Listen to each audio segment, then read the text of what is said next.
ભારત સરકાર દ્વારા શરૂ કરાયેલા સ્વવસ્તી ગણતરી ઓનલાઈન પોર્ટલ દ્વારા લોકો પોતાની ગણતરી જાતે કરી શકે છે. ગ્રામ્ય વિસ્તારોમાં પણ લોકો આ ડિજિટલ સુવિધાઓનો લાભ લઈ શકે અને ઓનલાઈન પ્રક્રિયા અંગે માહિતગાર બને તે હેતુસર અનિલભાઈ મકવાણા દ્વારા ગામમાં વિશેષ જનજાગૃતિ અભિયાન ચલાવવામાં આવી રહ્યું છે.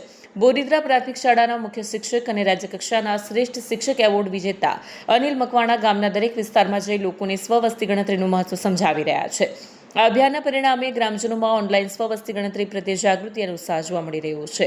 બોરીદ્રા ગામના લોકોએ અનિલભાઈની આ સેવકીય અને રાષ્ટ્રીય કામગીરીને બિરદાવી હતી. નમસ્કાર. ઉનાળાનું વેકેશન ચાલી રહ્યું છે. બાળકો ખૂબ મોજ મસ્તી કરો.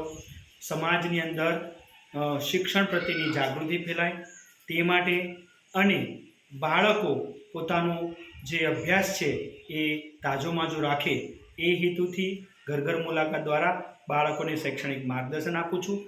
તેમજ 17 મેથી 31 મે 2026 દરમિયાન જે ભારત જનગણના દ્વારા વસ્તી ગણતરી ઓનલાઈન કરવા માટેનો જે પોર્ટલ ખુલ્લું મૂક્યું છે તેમાં વધુમાં વધુ લોકો સ્વવસ્તી ગણતરી કરે એ માટે ઘર મુલાકાત દ્વારા લોકોને જાગૃતિ ફેલાવવા માટેનો નમ્ર પ્રયાસ કરું છું. તો સૌ સહકાર આપે એ માટે વિનંતી કરું છું.